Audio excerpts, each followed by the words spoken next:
Welcome to Season 3 of the Knack for Business podcast. Over 200 episodes strong, we're here to ignite your entrepreneurial spirit with fresh insights, networking gems, and creative strategies that elevate your game.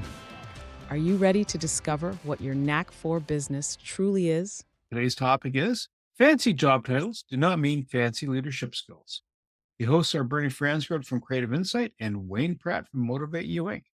Our guest today is Janice Boviard Martinez from Boviard Coaching and Consulting, and soon to be from Boma Consulting. Janice is a seasoned executive leadership coach and leadership development specialist with over 30 years of experience coaching and developing leaders across various sectors. With a rich background alongside senior leaders within one of the UK's largest organizations, she has witnessed the transformative power of leadership coaching on individuals, teams, and businesses. In 2021, Janice founded Boviard Coaching to expand her expertise beyond the corporate world, helping leaders navigate the complexities of today's fast-paced work environment. Now entering its third year, her business is evolving into Boma, set to launch in October with a mission to make executive coaching more accessible to leaders at all stages of their careers. Boma offers monthly development sessions, one-on-one coaching, and personalized leadership content with a focus on fostering long-term leadership capabilities. Janice lives in central Scotland with her Spanish husband and teenage daughter, balancing her personal life with her passion for helping leaders overcome personal and professional challenges through her tailored coaching approach. Janice, welcome. And what is your favorite quote or saying? Oh, hi. Thank you for having me along. And my favorite quote or saying is attributed to one of my favorite characters in the world, and that's Winnie the Pooh. And Winnie the Pooh is a very wise bear. And what he says is that he encourages you to please remember you're braver than you believe, stronger than you seem, and smarter than you think. Very wise. So, what inspired you to get into the corporate career and starting your coaching business? What brought that about? Like, how did that arise? Did you wake up and going, I'm having a coffee and the epiphany rolled in, or what was the scoop on that? No, it was a longer term burn than that. So working in the corporate world for as long as I did, I would invariably invite people like me into the business that I was working in. And I always looked at what they did and thought, I could do that. And I think it finally got to the stage where lots had happened personally. Like there was a lot of loss in our family for 10 years. So between 2010 and 2022 was quite a horrendous time. And it was a real carpe diem moment where there was a bit of a restructure and there was options on the table. And I thought, "Do you know what? I've always wanted to do this. I'm going to put on my big girl pants and I'm going to go and do it. I'm going to take a brave step." And yeah, and I've never looked back, to be honest. I love doing what I'm doing now. Yes. Um, a lot of people use language, and leadership coaching is one of the common languages out there. What does leadership coaching mean to you? Leadership is such a broad catch-all term, which is why I guess you've asked that question, and which is why I'm trying to democratize it, and for want of a better word, because quite often the world of executive and leadership coaching is confined to the upper echelons. And I've worked there and I'm proud to work there and I'll still work there. But what I am noticing is that by investing in leaders at a different stage in their career, and by that, it's like, how do you look after yourself? How do you look after others? How do you build your business? How do you build your team? Then the sooner you get started, the better of a chance you've got by the time you get into the upper echelons to be the best leader that you can be. So yeah, to me, leadership is all encompassing, but it starts with self-leadership. So that's really important, whatever stage of your career that you're actually at. When you're in this space and you're talking to somebody, so you have the C-suite, so you have somebody that has, listen, I've got the chutzpah, I'm here, right? And or the street cred, whatever the background is. Yeah. Meanwhile, you have the folks that are coming up and they're just learning their way. So they're not automatically, it's not like a startup where you're the CFO all one shot. But when you're starting up, do you find that when you start talking to them and going, hi, this is what leadership's all about, do they realize then, here are my not shouldn't say limitations, but this is what I'm really good at. And this is where I need help with. And is this at this point in time, do they start sorting out, is the sorting hat working on them and saying, listen, you know what? I don't think you'd be happy as the supreme leader of the organization or the head of a department. You might be happier here. Not that you can't do it. There's a pound of flesh coming off you. Does that help Yeah. sort things out? Do that? Yeah, it's just the job title, in my experience, does not equate to the level of leadership skill. So you might have found you've got to the C-suite and you've only ever managed a small team of people, and you maybe think you're sitting around that board table and you're the big cheese and everybody's got to listen to the big cheese, and there's a real lack of awareness. Whereas some of the best leaders I've met are maybe some of those younger ones that have run a shift in a fast food chain. There are many available, so not many.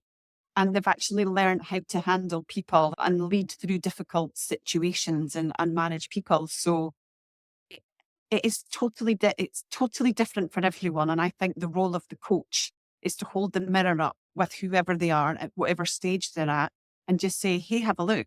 Look at what impact you're having, even on me as your coach, because that can then sometimes speak volumes to the impact they're having on their teams. So I'm not sure if that answers your question specifically, but that's what came to mind. Perfect. One thing that I have found in working in corporate is often coaching and slash motivation is something they tape on when something's going wrong. How do you make it integral? How do you make it more systemic? For me, coaching has always been, so I've been a qualified coach for 20 years, but I've been coaching and leading teams for over 30 now. I know I don't look old enough, but over 30 years. And for me, it's a mindset, an absolute mindset. It's a leadership style. It's a belief. I don't believe I hold all the answers. I believe that the potential is in the people that work for me and around me. So the more you can embed that into the culture, then the more it becomes just a way of working rather than it's an add-on, and it's an add-on for something you've done wrong and it's a remedial activity, because it is way more than that. There's way more benefits that you get from just building it into, this is how we do things around here. We ask questions. We don't jump to the answer. So, You find that you're in the European space. You find that the leadership styles are a little more unique to certain continents versus other locations. If you're in the Far East or in Asia or Australia or North America, does this kind of flux a little bit, and how, or people are people and you might speak a different language, but this is how you approach it? interesting. Yeah, no, that's a really interesting question. As well as working within Boma, I do associate work for other organizations.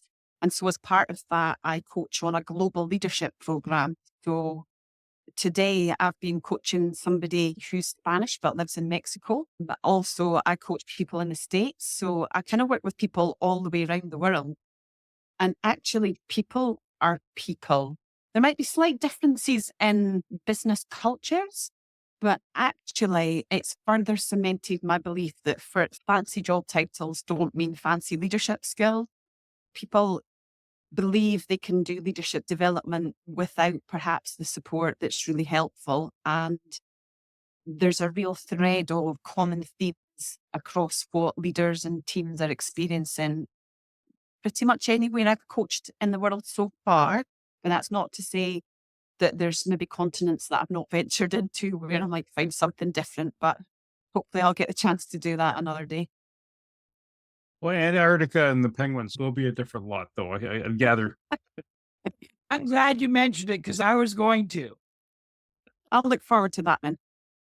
With our changing structure, do you find that the energy of the people in the bigger team is starting to influence the leaders?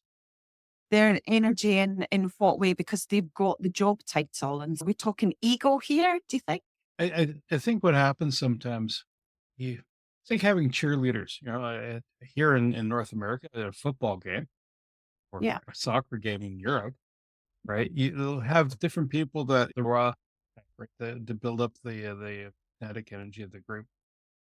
But sometimes you're coming in and it's like, today is not a good day. That coffee, I've fired it back and I'm going, yeah, no, three more are required, right? To get it, just, it's the undulations of life. But the energy that you have to push out, how does that impact the group and the person too? Mm. Because you'll have doldrums. Yeah, absolutely.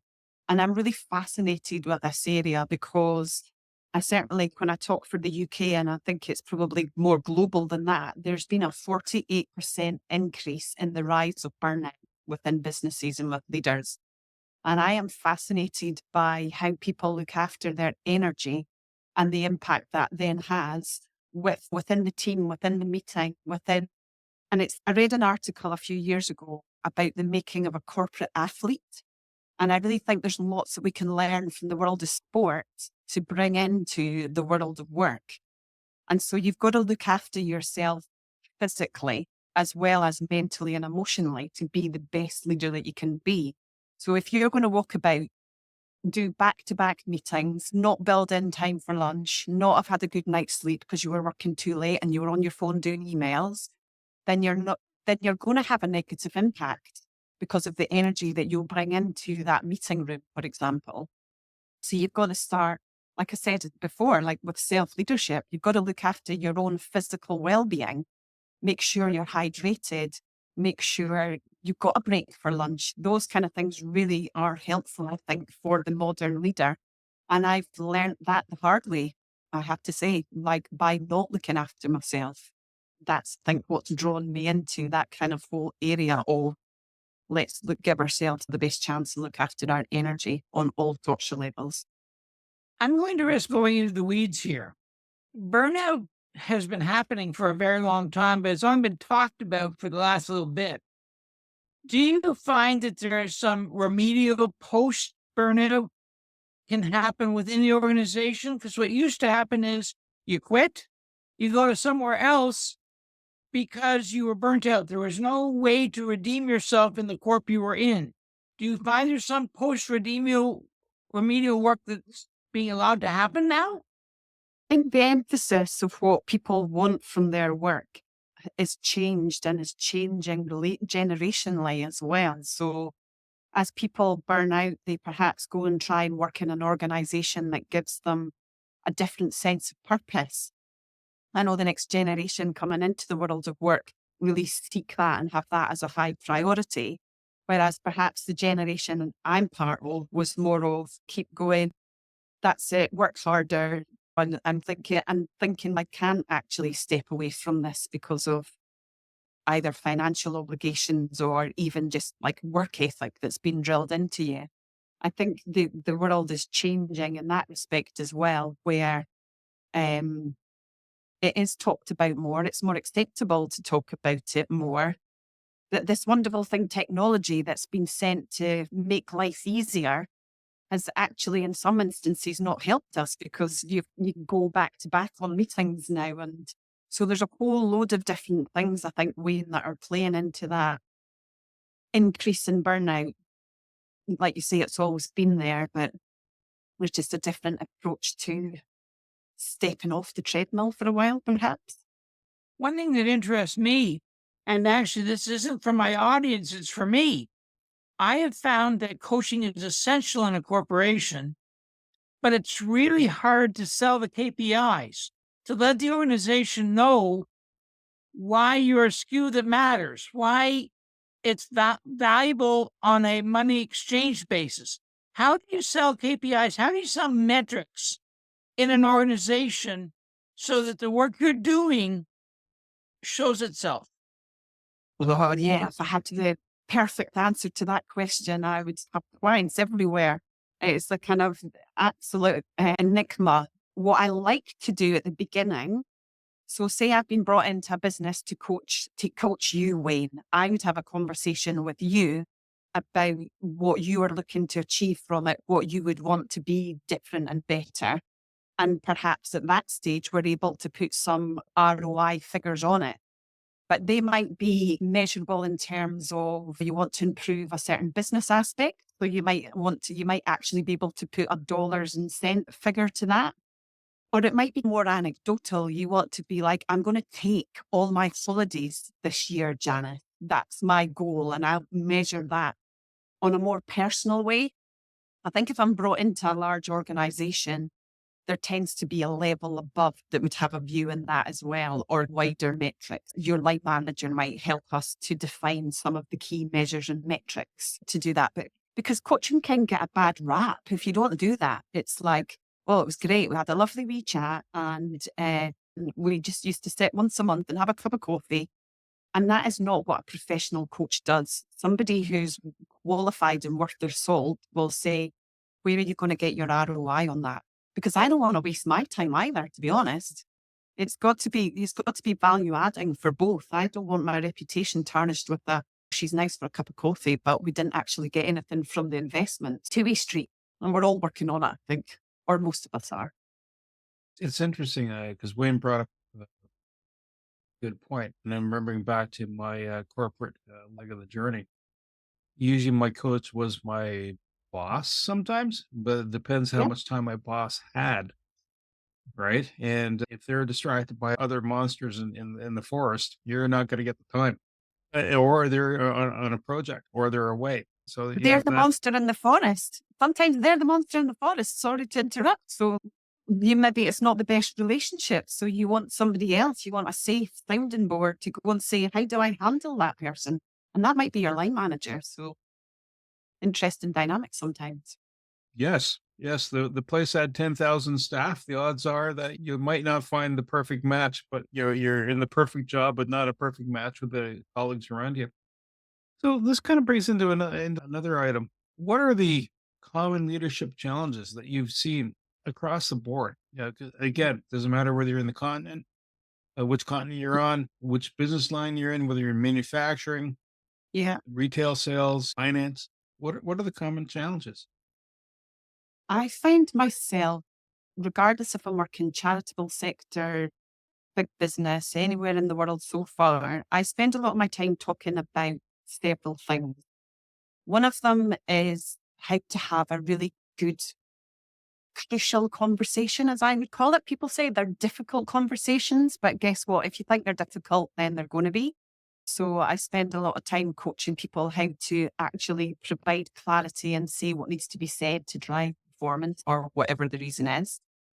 I talk to people a lot about how to build psychological safety. So I don't know whether that's a kind of big catch-all phrase, but how do you create a really good learning environment where it's okay to speak up and say, I don't understand, or let's take a risk together.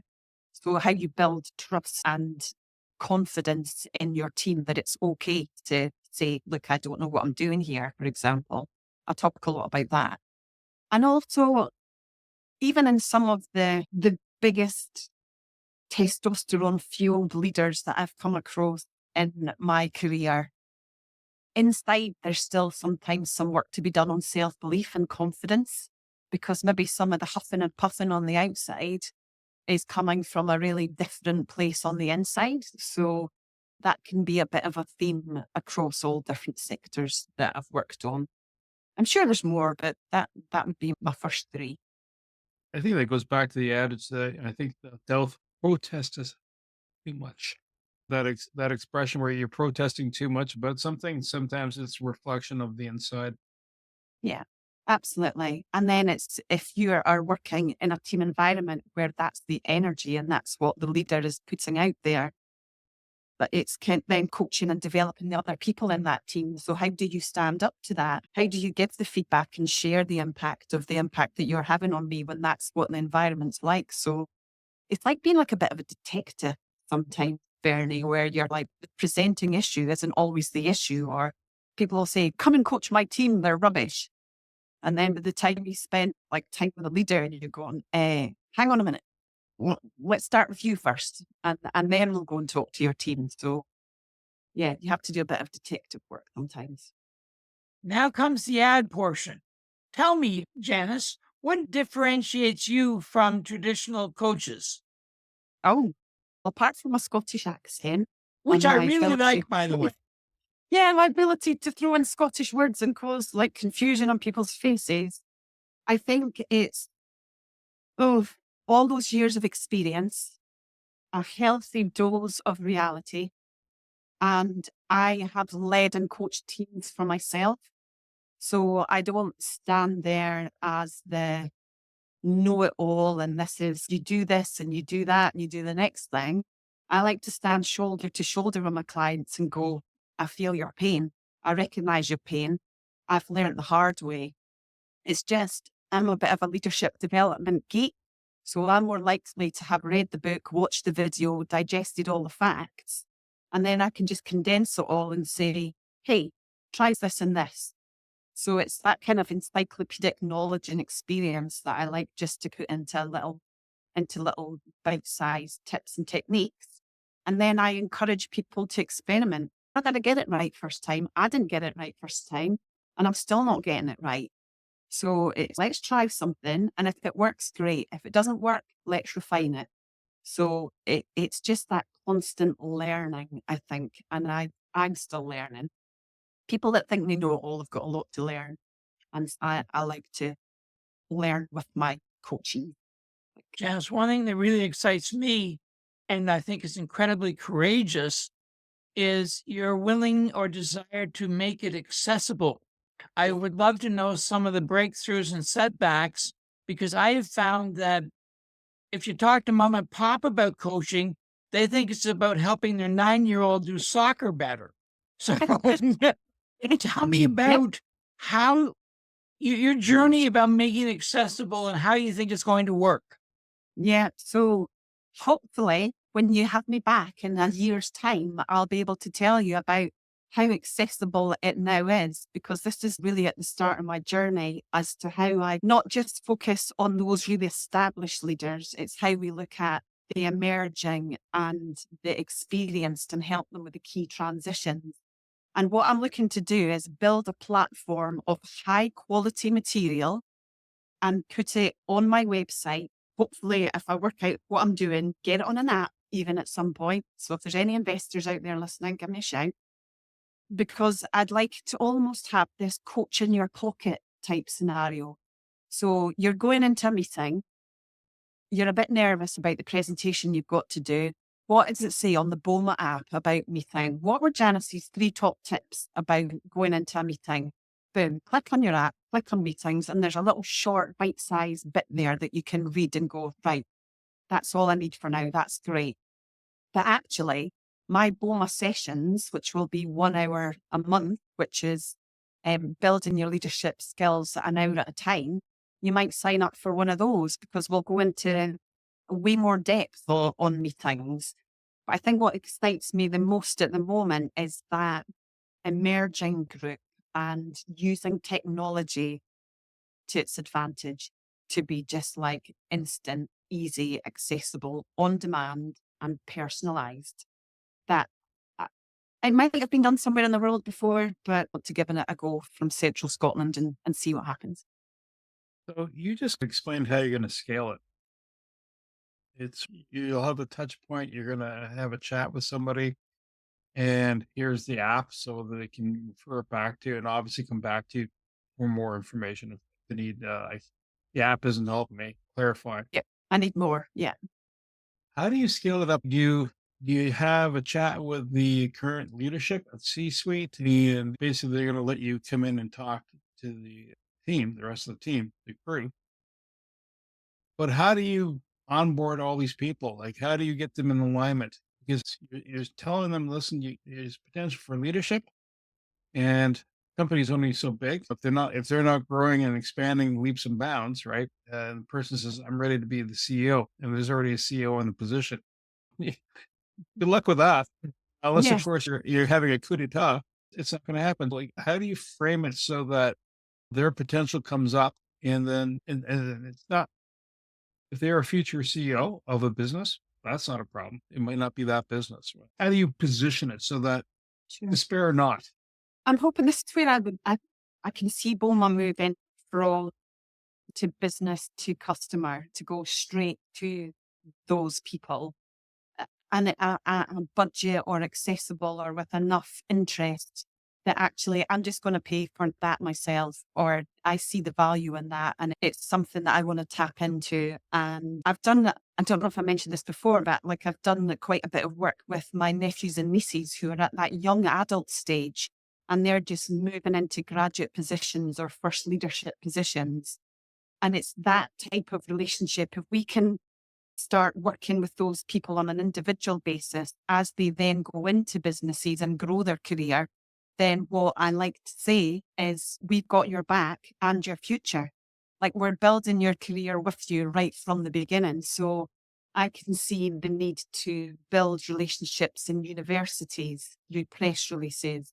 This is where I've been working with Susie Sinclair. I'll give her a name check, the amazing creative strategist who's really helped me think this through and come up with recommendations and ideas to see how do you drive that forward. So I'm just excited to see where this goes as well. And I would love to run alongside people in that B2C space rather than necessarily B2B. So, Janice, I've got a crystal ball moment. 10 years ago, our coaching was in boardrooms and small ballrooms. yeah. 3 years ago, it became on Zoom because we weren't allowed to do anything else. Now there's this hybrid situation. Where do you see yourself on Zoom versus your bum in a seat on a drive in a car to somewhere? Excellent question. I think I'm going to be on a hologram in somebody's office and I haven't even left my living room, potentially. I think I see a lot of businesses going back to face because of that personal connection. When I can, I do it. I also see room and space for coaching outdoors. So let's go for a walk together. So we're walking shoulder to shoulder. But if you put a global lens on that, you can go for a walk in Ontario and I'll go for a walk here in central Scotland, but we're in nature and we're walking because you've got the technology to do that now. I think it will continue to be a blend. And I always like to offer clients the choice. Do you want to do it face to face? Do you want to do it virtually? I would say the percentage is virtually because it's easier to fit in. It's easier to be confidential. It's easier to get wider reach as well. But as and when I can, I love to actually meet people face to face and do it that way. Janice, I have a question. You have 168 hours. Now, in those hours, you got to eat, sleep, and work. You can charge more as you're doing better, but I assume you want to scale. How do you pour Janice in an SOP so that somebody else is doing a piece of that meets your criteria? Yeah, excellent. I have a number of trusted coaches that I would work with. People that have a very similar ethos to me. People that there's a couple in particular I think about that we could almost finish each other's sentences because the kind of core beliefs are very similar.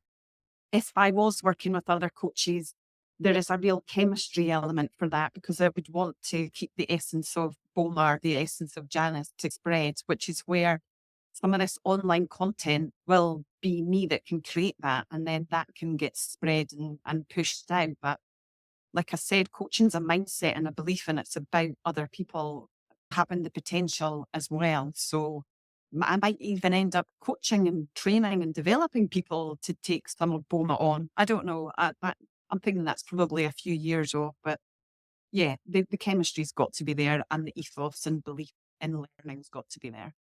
I hope you're putting a satellite office in Kingston, Ontario. I'm really excited about that. Yeah, well, I'm up for it. Yep, I'm up for that. Always up for a trip somewhere. So anytime you want me to come over and do any of that would be great. Something there's a question on a script that I was going to ask anyway that I really like. 30 years ago, training was plugging in a videotape and giving them a workbook. Oh, yeah. And it got us to a certain point, and it was better than what came before. But where do you think we've gone beyond that? How do we get past Tony Robbins into real leadership development? See, the thing is, there's so much stuff there. Now, 30 years ago, I was standing with an overhead projector with acetates. You remember those? I And you do. could, yeah, so you could write your notes on the side. So, blast from the past, and to find information, a lot of it was in books, and you had to go and fish them out the library because the internet wasn't even there scarily at that point. I think what we've done now is swung way the other way, and we've never had so many resources, never had so much access to all that stuff. It's all there. It's all there at your fingertips. However, you're too busy as a leader. You've got too much to do because maybe your whole business is streamlined and you're doing the jobs of two people. So hell, my bookshelf's full of books, but I don't have time to read them. So I think this sort of personalized, tap into it, easy to access move is where we need to go, which is why I want to be at the kind of forefront of that. How do you have that information that you want, nice and easy, click of a button? Because the world is going on demand, isn't it? My teenage daughter, she doesn't even Google stuff anymore. She searches for it on TikTok. You're like, what? So how do you use that to go, right, we're just going to have small little bits. You might even see me on TikTok if I could get brave enough to make it accessible, which is the whole kind of notion behind Boma. I had a question. We've touched on a couple of different things here. There's the technological drift that's happening, and I shouldn't say drift. It's change, right? How we're Yeah. communicating, et cetera. And looking back pre-pandemic, now looking at post-pandemic, people like to work from home, and the boss is gone. Now you got to come back in. It's you're not facing the customer, and everybody's going, "Why?" So there's a dilemma. My question here is the leadership, is there an issue sometimes leadership, they want to go back to the old way because it's worked for them and not necessarily it's not at its best capacity, not only for the staff, but for systems. And again, thinking back to where I used to work, Yeah. office space was a premium, right? And everybody's in little cubicles, it's little tight spaces. You had a finance department, purchasing department, they're crammed in there, right? And everybody's sardines. Do you find that leadership sometimes has a problem catching up with tech and balancing it out so that it's a win for everybody? Yeah. And this is where you have to have your detective hat and magnifying glass on to look at what's happening within the culture of a business, because perhaps that leader wants their team back in because they don't trust them. So it's something to do with that psychological safety element as well. Or it might be for a different reason that they want to go back to their old habits, and that's for good, positive reasons. So it sounds like a politician's answer and I'm sitting on a fence, but it's not. It won't always be the same in every sort of instance. It's okay, what is actually happening within this team? Because to lead a team online, you've almost got to ramp up some of your leadership muscles and be even more empathetic and even more trusting and even more clear on expectations to let that person flourish in the right way. But if you don't trust that they're doing that and they're actually going for a kit at lunchtime, then that doesn't go for a kind of healthy dynamic. So you've really got to examine it case by case to see what's the best kind of hybrid model. Because even in teams that I've led in the past, during just post-pandemic, there was people that are just they didn't want to come back into work. They'd lost confidence in that commute. They'd lost confidence in their ability to come in and do face-to-face stuff. So they took a lot more coaching and confidence building to allow that to happen. But then I've also come across teams where they got a dog and then they didn't want to come in because they had to look after their dog rather than come into work. So it's multifaceted, shall we say.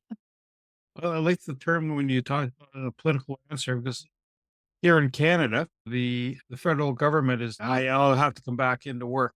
And there's a lot of the heels are dragging across it. And some of it, when you sit back, if you just look at it from the employee work arrangement and the expense by the employer, them working at home is smart because they're not facing the person and there's no risk of data leakage or improprieties. But on the same vein, if you take a larger view, you realize that it had because it's a large number of people, right? And they were in office towers. They're not going back to. And so the local businesses are like, Yes. Yeah, it's fascinating to watch how that whole the whole pandemic accelerated that working from home experiment overnight, and accelerated us 10 years forward in that instantly, and how different businesses flourished or didn't within that time. And yeah, there's been some losses as a result. Perhaps, like you say, some of those local businesses near big office blocks, or transport here in this country as well has been impacted. People aren't commuting anymore. So it's been an interesting few years for the world of work. Just one question I like to ask, and I know you can't mention names, but I find that my readers love success stories and train wrecks. So can you please tell me a bit of both? And I find the train wrecks are actually more interesting, but tell me about success and train wrecks that you run into that you can share. Oh, yeah, so you're right. I wouldn't be able to share names. In one of the last corporate jobs I did, it was my job to actually coach and develop future leader talent. So in the first year that I ran that program, 72% of them were promoted within the first year. And then going on from there, they've moved into huge jobs, like somebody that I can think of that perhaps looked after 20 business units is now looking after 2,000 of them. That's just a phenomenal growth in that person's ability to lead, which I like to think I've had a little part in igniting a spark, but not the whole answer. Oh, train wrecks. Train wrecks. I don't know whether you'd call this a train wreck, because I'm actually quite proud of it, but I've recently worked with somebody who was in a very senior position in an organization, and the MD position became available through various circumstances. And this leader stepped into that role for a while. And so the work that we did together was around lifting their thinking to a more strategic space, problem solving, inspiring a group of people who had been their peers group for a certain period of time. And as they went through that, the realization was that they didn't want the job, and they didn't go for it, and they didn't say, this is for me, because they worked out, actually, it's not for me. And do you call that a train wreck, or do you call that? Because of course I was really supportive and go for it. We'll work through it. We'll coach you. You'll get there. And actually, you've just got to get to the point where I'm not happy. This isn't giving me what I want. This is the 168 hours weighted way towards work. So I'm going to be proud. I'm going to be brave enough to step back and say, not for me. So that is the recent example of a train wreck, perhaps. Unless you want some really horrendous stories about how badly I used to lead teams 30 years ago. I think any train wreck we experience in our lives or see or act as a teaching moment. And a Yeah. teaching moment sounds really positive, except pain factor at the time. At the end of the day, what information do you want to impart? Like, if you're doing a quick sum check of everything that we're coming across, what you're telling people to understand, for the person that is either the potential star or for Yeah. those people that are in command and control, what key points do you want to raise at this time? Be brave. Push yourself out your comfort zone. Give something a go. I like to say the learning's in the wobbles. So if you're not doing things that don't scare you, then you're maybe not pushing yourself far enough. Be brave. Give it a go. And lead with questions. Ask lots of questions. Get really curious. What's happening in that situation? What could I do differently? Questions of yourself, questions of other people, questions of your team. I think questions are an absolute asset to any leader. So become black belt at that skill, and that will stand you in good stead. Although you've got to shut your mouth and listen to the answer. Yeah. Question on listening, Ben, if I'm allowed to change that answer. But yeah, the skill of that, which I guess in its purest sense is coaching, isn't it? So become a great coach. Funny enough, I've heard someone mention this, and he's talking about sales. He says when you're doing a pitch to somebody and they're giving you the signals they're ready for the next step, time to hush, stop talking, and let them.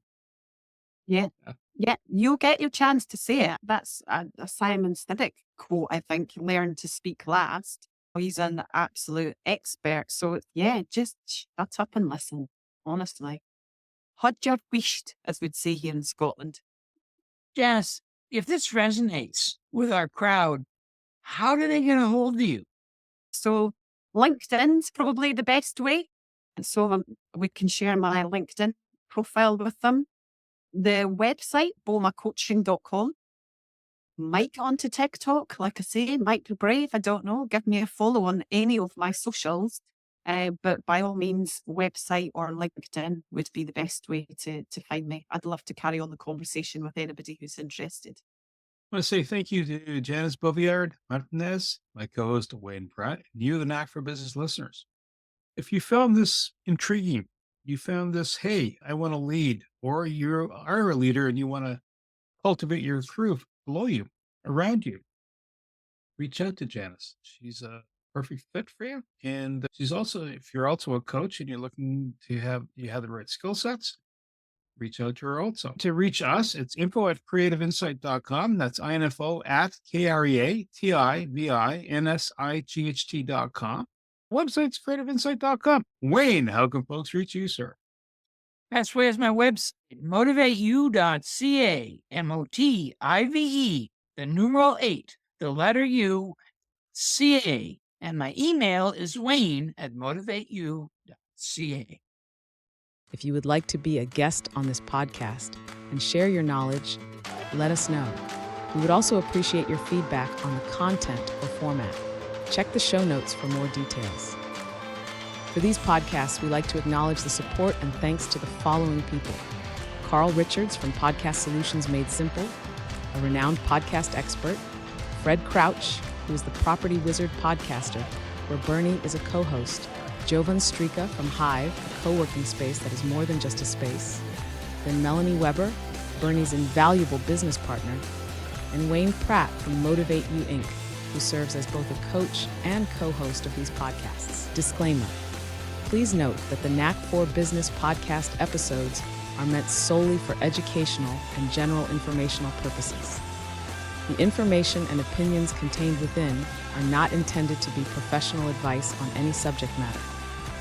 The thoughts, views, and opinions expressed by the participants are their own personal beliefs and do not represent the views of the podcast hosts or any affiliated organizations. It is important to note that this podcast is not a replacement for consulting with certified experts in your area who possess knowledge of your unique situation. The hosts of the podcast, along with any participants or affiliated groups, do not take responsibility for any actions taken or not taken based on the information presented in this episode. It is highly recommended that individuals seek guidance from their own personal advisors in fields such as accounting, law, or other pertinent areas prior to undertaking any actions or making decisions that may impact their financial, legal, or other aspects of life.